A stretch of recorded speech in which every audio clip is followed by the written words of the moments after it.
Ladies and gentlemen, welcome to the Rogers Kakasungura YouTube channel. A big thank you for your continued support. Political analysts like me note that we are 100% correct. We can predict something that might not come to pass, and we can predict something that comes to pass. Why? Our information, we rely on the already available data. That is the one we try to expound beyond the normal so that you are able to open your eyes and see tomorrow. So if I say this is going to happen or this might happen, it is not that it's the gospel truth. Things always change. Politics change. That is why they say politics is dynamic. Yesterday, I did 2 videos analyzing why I personally believe that William Ruto and Raila Odinga have formed a coalition government just like the one we had in 2008, where Mwai Kibaki decided to share his government with Raila Odinga. I have seen people comment and saying, we won't allow, we don't want positions. It's not you. Your powers will only count in 2027. As of now, it is William Ruto who has the power to share his government to whoever he wants to. That is why you see cabinet secretaries from Uhuru Kenyatta's side.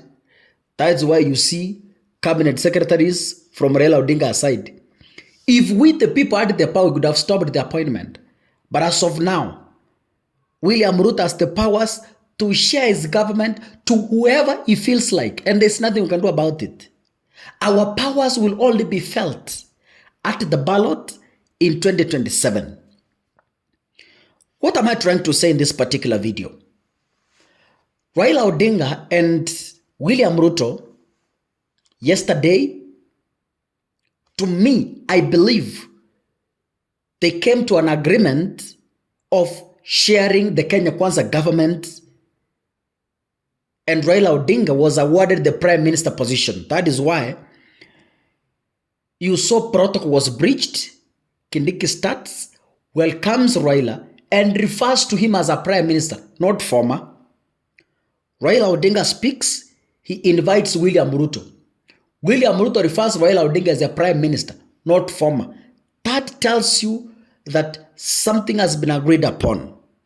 Now, fans have been asking me, Kakasungura, how will this be possible? Our constitution doesn't have the position of the prime minister. Then what are we going to do? Is it a ceremonial position? Is it just by word of mouth? Or what is exactly going to happen? Let me take you back to 2008, before the new constitution. I am not a constitutional lawyer, but that is my understanding. I also stand guided. I stand corrected. If you understand this better, please kindly correct me at the comment section, and I will highly appreciate, because I am not a lawyer. I am bound to make mistakes. What will happen is that, how is an act of parliament formed?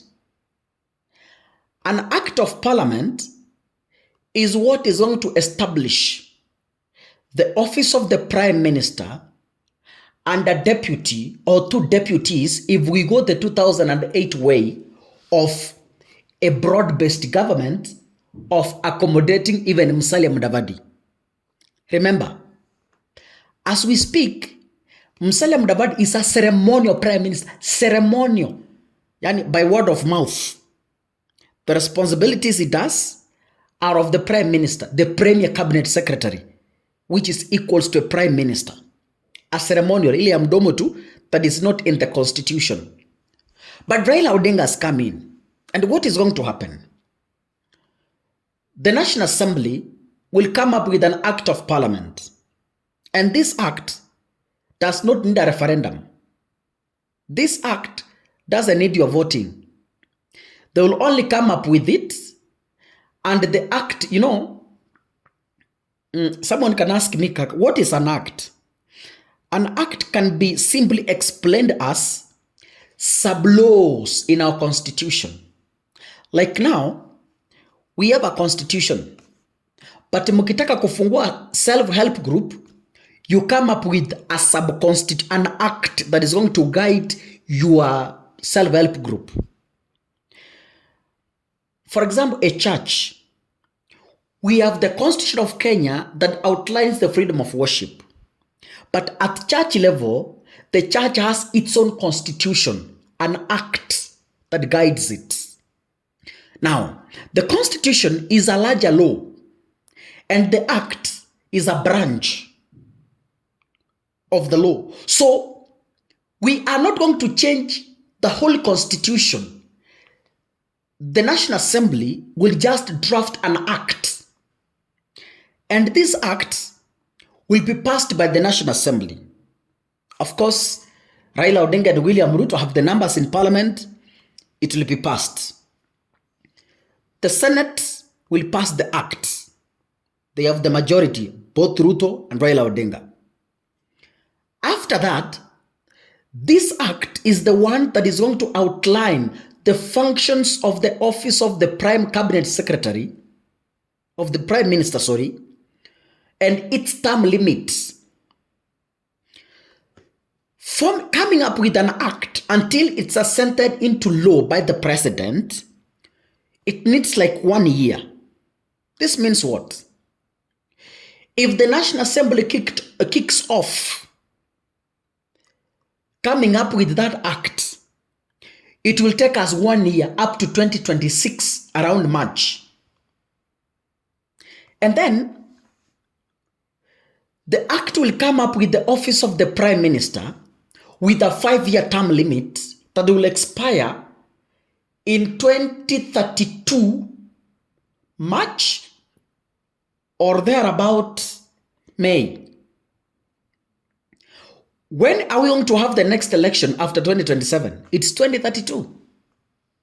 If Ruto takes a second term, which Raila Odinga is going to support him, if at all William Ruto comes back for a second term, it means the office of the Prime Minister is well made, or it's well built, or it will be well strategized that it will expire in 2032. They go home with William Ruto, if at all William Ruto will retain. Just like the 2008 where Mwai Kibaki retired with Raila Odinga, and that office was scrapped in the new constitution.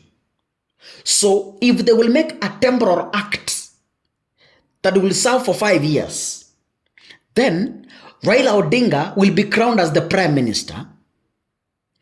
They will court Kalonzo Musyoka to take over the position of the Deputy Prime Minister. And Musalia Mudavadi will also be brought in as the second Deputy Prime Minister, just like the 2008, if that is the way we shall go. So that is how these things are calculated. And all those terms, Kalonzo, Musalia, Raila, and William Ruto, if Ruto is to retain, all of them will go home in 2032. That means William Ruto shall have finished his term, awachie mwingine mwenye anakuja 2032 na hiyo stress ya kwenda kuchaguliwa sasa in August 2032. Ajisoti na mambo yake. By that time, Raila shall have retired, Raila shall have gotten tired, we shall have been left with Kalonzo and Wamnyoro. They will now proceed kusumbua huyo mwingine atakuja. But William Ruto shall have sorted himself. And that is the mathematics. I stand corrected, I stand guided where I am wrong. But as far as Kaka Sugura is concerned, that is my opinion. God bless you. See you in the next episode. Asanteni sana.